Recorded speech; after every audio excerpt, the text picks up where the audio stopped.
एक मित्र ने कमेंट करके पूछा है कि आपने कुछ समय पहले जो 21 दिन का मौन किया था, कृपया उसमें जो अनुभव हुए हों कृपया उनको बताएं। ये मित्र मेरे पुराने मित्र हैं, हम उम्र हैं और एक तरह से हृदय से मुझसे जुड़े हैं। उनकी जगह कोई और ये कमेंट करता तो शायद मैं एक तरह से टाल जाता, और बात सिर्फ इतनी है टालने की भी कि इन बातों से साधक का कुछ ज़्यादा लाभ होता नहीं है, बल्कि हानि की संभावना एक तरह से ज़्यादा बनी रहती है। और कारण साफ है कि किसी भी सामान्य बुद्धि वाले व्यक्ति का मन मस्तिष्क किसी दूसरे के अनुभव को 100% कभी भी स्वीकार कर ही नहीं सकता। कहीं न कहीं गहरे में कोई न कोई संदेह बना ही रहता है। सिर्फ हम अपने अनुभव पर ही एक तरह से भरोसा कर सकते हैं। हालांकि मन तो कभी कभी उनमें भी कुछ न कुछ धोखाधड़ी गड़बड़ कर देता है, लेकिन वो एक अलग बात है। तो पहला कारण तो ये है कि हमारा मन किसी के दूसरे के अनुभव पर कभी भी पूरी तरह भरोसा नहीं करता। और दूसरा कारण एक और साफ है कि मनुष्य जगत की इस यात्रा में सभी के रास्ते के अनुभव अलग अलग होते हैं। सिर्फ अंतिम अनुभव ही एक तरह से एक होता है और उसे किसी भी ढंग से पूरी तरह नहीं बता समझा जा सकता, न अब तक कोई उसे बता पाया है। सभी ने नेति नेति कहकर, अनिर्वचन कहकर या गुंगा गुड़ वगैरह कुछ इस तरह के शब्द कहकर अपना पीछा छुड़ा लिया।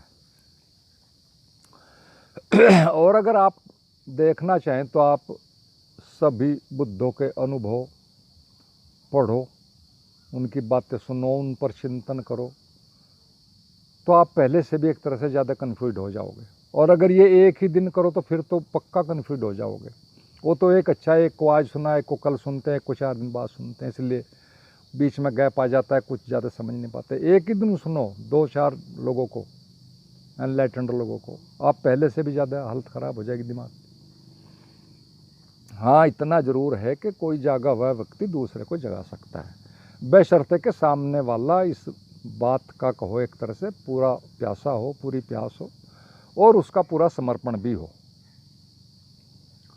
लेकिन ऐसे संयोग बहुत ही कम बनते हैं अक्सर जीवन में।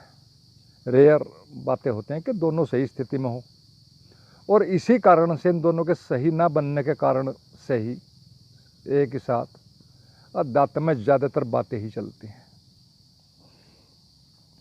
तो फिर ऐसी स्थिति में एक तरह से क्या किया जाना चाहिए? तो मेरी समझ में तो शुरू से ये एक बात साफ है कि हमें बजाय विधियों व शब्दों के रट्टाफिकेशन करने के, दूसरों के अनुभव को रट्टाफिकेशन करने के, मनुष्य मन के जो फैक्ट्स हैं, मनुष्य मन के काम करने का जो ढंग है उसको समझना चाहिए और उसी पर सारे अपने भी प्रयोग करने चाहिए अपनी साधना के जीवन के। और जो भी चीज़ें इस कार्य में सहायक हों अपने अनुभव में, उनकी सबकी सहायता लेनी चाहिए। दूसरों की भी थोड़ी थोड़ी चीज़ें लेनी चाहिए, लेनी पड़ती हैं, तभी मिलकर अपना रास्ता चला जाता है, कुछ नई चीज़ें आती हैं। और इस यात्रा में तो बड़ा बिल्कुल तथ्य साफ है कि सभी को चल चल कर अपना रास्ता बनाना होता है। कोई रास्ता रेडीमेड नहीं होता, चलते हैं रास्ता बनता है, चीज़ें समझ में आती हैं। हालांकि कुछ गहरे अस्तित्वगत नियम हैं, चेतना के नियम हैं, मन के नियम हैं। वो सूत्र नियम इनडायरेक्ट में एक ही तरह के होते हैं, लेकिन वो बहुत गहरे में, तो उनको हम शुरू में समझ नहीं पाते। बाहर से सारा अलग अलग होता है और चलकर ही कुछ चीज़ें बनती हैं, या कहो हम अपने केंद्र पर पहुंचते हैं। तो ये तो सबकी अलग अलग होंगी रास्ता, विधियाँ, परंतु कुछ ऐसे नियम हैं जिनको हम सिर्फ अनुभव करने के बाद ही, अपने अनुभव से ही समझ सकते हैं, जान सकते हैं, क्योंकि सारा सूक्ष्म का मामला है। और इसी कारण से मैं शुरू से ही इस यात्रा के मन के तथ्यों पर, सूत्रों पर, या कहो एक तरह से मैकेनिज्म पर भी मैं शुरू से ज़्यादा बात करता रहा हूँ अपनी वीडियो में। 4 साल से मैं यही कोशिश करता हूँ। मित्र ने मेरे अनुभव के बारे में पूछा है, तो बात तो साफ है कि अंतिम अनुभव तो सुनने का ही होता है, लेकिन सुनने यानी क्या? अब सुनने के हम सब के मन में, मस्तिष्क में अलग अलग अर्थ हैं, अलग अलग चित्र हैं, अलग अलग कल्पनाएं हैं। क्या उसमें लोगे? जब तक कि आप खुद वहाँ तक नहीं पहुँच जाते तो सारी बातें एक तरह से बजाय लाभ के हानि करने की ही ज़्यादा उनसे होने की संभावना रहती है। और उसके बारे में कोई ज़्यादा कुछ कहेगा भी तो एक तरह से वो अटपटाई हो जाता है, क्योंकि उसे बताना असंभव होता है। फिर आदमी तो झूठ बोलता है या कुछ बेतुकी बातें करता है, और वो कितनी भी कर सकता है, बातों में कोई दिक्कत नहीं, सभी करते हैं, अध्यात्म में चलते हैं, बातें ज़्यादा चलती। तो इस विषय में मैं तो सिर्फ इतना ही कहता हूँ कि इस स्थिति को समझाना एक तरह से असंभव मामला होता है। लेकिन इस सब के बावजूद भी साधक मनुष्य मन के नियमों के कारण दूसरों के अनुभव को बड़े ध्यान से सुनना चाहता है, बड़ा रुचि लेता है, जैसे समझता है कि तेरे साथ भी यही घटना, इस तरह की चीज़ों में बड़ा रुचि लेता है, जो कि शुरू में तो ठीक है, लेकिन दूसरों के अनुभव में, यह कल्पनाओं में जो दूसरों के साथ कभी कहीं हुई हैं, उनमें अपना समय बर्बाद करना उससे कुछ ज़्यादा होता जाता नहीं है। बल्कि इसके बजाय तो हमें पूरी बात को ही समझना चाहिए, पूरी बात क्या है, तभी मामला सही एक तरह से बनता है, या हमारी यात्रा सही होती है। और मैं एक छोटा सा चुटकुला सुनाता हूँ, मैंने कहीं सुना है या शायद उसमें पढ़ा था पहले, या कहीं और जगह पढ़ा था। उससे शायद कुछ बातें ये साफ हो जाएं कि हमारा मन, मनुष्य मन कैसे काम करता है। और मैं तो बिल्कुल साफ साफ एक बात चाहता हूँ कि मन मस्तिष्क पर बजाय ज़्यादा लोड बढ़ाने के, फीडिंग बढ़ाने के, उनको कम किया जाए, डिलीट किया जाए। और जितने कम विचार होंगे हमारे मन में, उतनी ही हमारी बुद्धिमत्ता कहो, इंटेलिजेंसी कहो, ज़्यादा हो जाते हैं। यह नियम है सीधा सीधा, एक तरफ वो कम तो वो बढ़ जाएगा, वो ज़्यादा है तो वो कम हो जाएगा। ये तराजू वाला सिस्टम है। और इसी कारण से जो लोग निर्विचार में जाते हैं, वो फिर सूक्ष्म चीज़ों को, उनकी इंटेलिजेंसी इतनी ज़्यादा बढ़ जाती है कि वो सूक्ष्म जगत की चीज़ों को समझने लगते हैं, और वो खुद ही प्रकट होने लगती हैं। तो ये तो थोड़ी बात हुई कि इसमें तो हमें यही ध्यान रखना चाहिए आध्यात्मिक यात्रा में कि हमें लर्निंग नहीं करना है, अनलर्निंग करना है। पहले ही बहुत ज़्यादा लर्निंग हो चुका है, वो ही कुछ नहीं करने दे रहा है, नहीं घर पर टिकने दे रहा है, वही घुमाए जा रहा है, कंपित किए जा रहा है। तो खैर, अब हम उस छोटे से चुटकुले पर आते हैं जो मैंने अभी जिक्र किया था। पश्चिम में एक बार एक युवा पादरी, जो एक तरह से चर्च की ट्रस्ट का हेड था, उसके जो भी $40,000 थे खाते में, जिनको वो यूज करता था, वो एक तरह से वो कहीं स्टॉक मार्केट में उलझ गया, कहीं सट्टे वगैरह में जो भी, और उसने वो सारे के सारे $40,000 एक तरह से गंवा दिए। अब धीरे धीरे पता लगा, ट्रस्ट की मीटिंग बैठी और मीटिंग ने उसको उसके पद से हटा दिया। बहुत असम्मान हुआ, परिचितों में, रिश्तेदारों में, यारों में, जहाँ भी बहुत असम्मान हुआ। चारों तरफ से उस पर एक तरह से वो हुई, गलत एक तरह से लोगों का रिएक्शन आया। वो बहुत निराश हो गया चारों तरफ से, और इतना निराश हो गया कि अब उसका जीने में इच्छा ही नहीं रही। और यही नहीं, साथ ही साथ उसकी पत्नी भी उसे छोड़कर, तंग आकर इन चीज़ों से, वो भी अपने घर चली गई। तो ऐसी स्थिति में उस आदमी ने बहुत सोचा। 2 दिन 4 दिन बाद अंततः उसने ये फैसला किया कि इस जीवन से कोई फ़ायदा नहीं, इस तरह की ज़िंदगी जीने से, तो इस जीवन का एक तरह से समाप्त किया जाए। और उसने आत्महत्या का निर्णय लिया, और निर्णय लिया कि आज शाम ही मैं जो शहर के बाहर पहाड़ी है उसकी चोटी पर चला जाऊंगा दिन छिपे से, और वहाँ से परली तरफ खाई है बहुत गहरी, उसमें कूद जाऊंगा। शाम को ना किसी को लाश मिलेगी, ना कोई कहानी होगी, सारी कहानी खत्म हो जाएगी। और ये निर्णय लेकर वो शाम को धीरे धीरे टहलता टहलता, सूरज डूबने को था, और उस पहाड़ी की चोटी पर धीरे धीरे चढ़ गया। और जैसे ही वो कूदने को था ही कि पीछे से किसी 2 मजबूत से हाथों ने उसकी दोनों बाहों को पकड़ लिया, और उसने बड़ी मुश्किल से पीछे घूमकर देखा, तो देखा कि एक बूढ़ी औरत है, बहुत बूढ़ी है, लेकिन हाथों में दम है, और बूढ़ी है, ना मुंह में दांत हैं, ना चेहरे पर झुर्रियां हैं, बाल भी सफ़ेद हैं।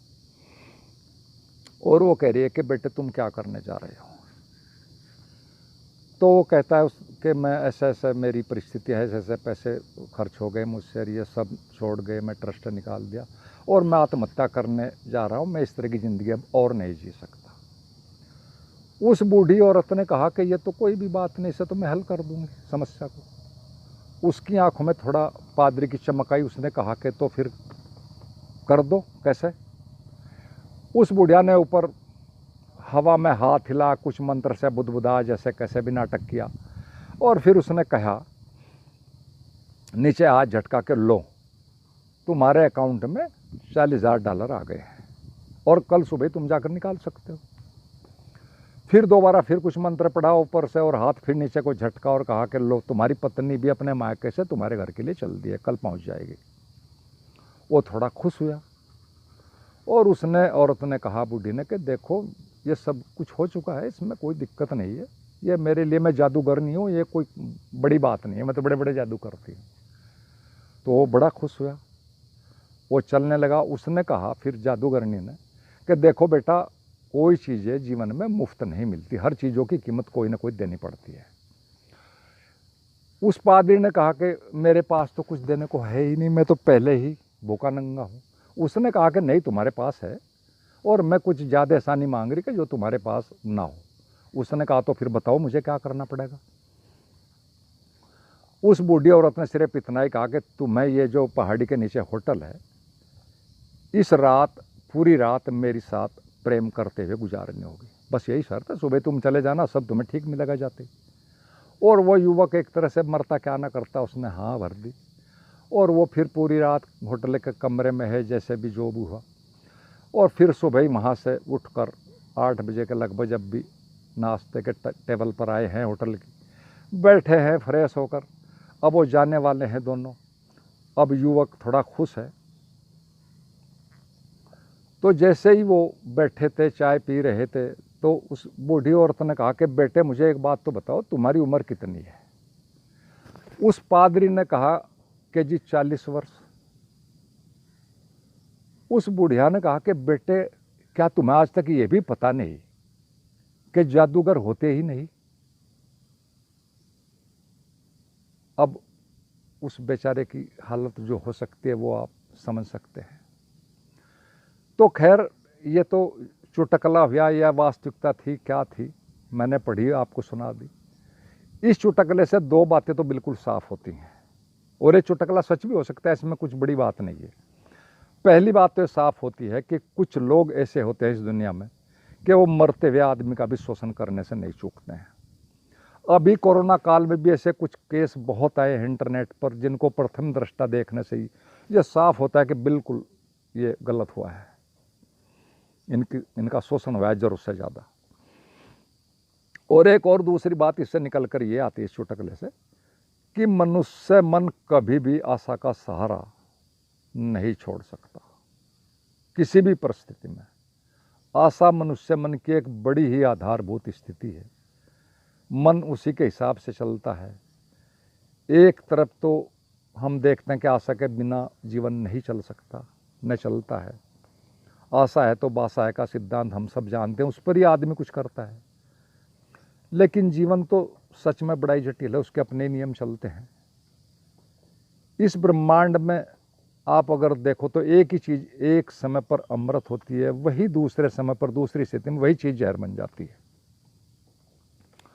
और यह आशा एक तरफ तो जीवन का आधार है, जीवन इसके बिना नहीं चल सकता।